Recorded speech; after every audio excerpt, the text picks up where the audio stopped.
The season is nearly over and it's my last chance to go into some colonies and show you how they're getting on. In this video, I'm going to show you an angry colony that I requeened about 4 weeks ago using an F0 pure breeder queen. Delete the words as appropriate. So before I get any more stings to the face, I'm going to get my bee suit on. Let's go and take a last look at one of my overwintered nucs with an F0 pure artificially inseminated Buckfast breeder queen. So this is the double nuc I'm going to show you today. They were angry about 4 weeks ago and you can already see that they've really started to calm down.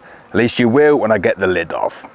Treatments are in, feeders are on, getting ready for winter, and this is my last chance to show you my new artificially inseminated queen. So I always get a little bit sad at this point of the year. Half of me's thinking, I cannot wait for a break, summer is too busy, and the other half is me thinking, I'm not going to be able to go into my bees and do videos or go and spend time with the bees and just chill out. Kind of a very bittersweet part of the season. I think at the moment I'm erring on the side of I'm looking forward to taking a break.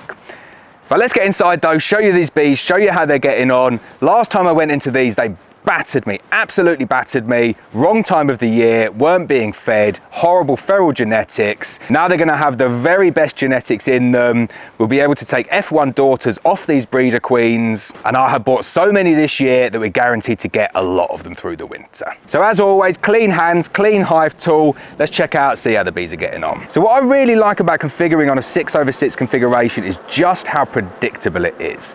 The bees will always build loads of brood downstairs in the bottom 6, and then they store loads of stores upstairs in the top 6. You get to spring, the bottom box is empty, and all of the bees and the brood is upstairs in that top box.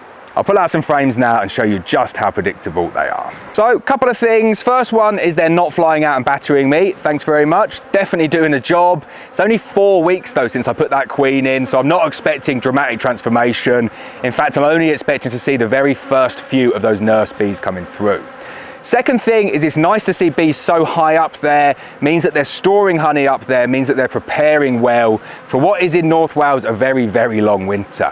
Okay, not quite as long as the Canadian winter, but for us it's relatively long. So you can see the bees there. This was a top box of foundation about maybe 3 or 4 weeks ago. I put it on during the heather flow. There'll be a mix of heather and stores in there, and that explains why it's not fully capped over, and that explains why it's not fully drawn out either. Plenty of time left to do that though. Going to keep on feeding them. Ivy flow's coming up as well. These will be jam-packed, full of stores, ready for winter. So next frame along, pretty similar. Not fully capped over. The bees are starting to cap it over now though.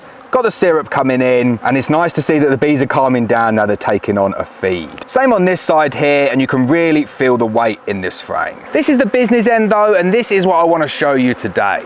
I wanted to do the snapshot of this colony so I can show you what they're like next year. You can see at the moment, yep, they're not absolutely battering me, but they're still a little bit feisty, a lot of them flying around. Got my apivar strip in there, I've got my queen cage in there because I've got my queen numbers on there. Little bit of a poor performance tracking system for me. I'll have to write it down somewhere else as well, but I do like to leave them in there overwintering just so I can remember where those queens are. Let's get in here, find the queen and show you some of her brood.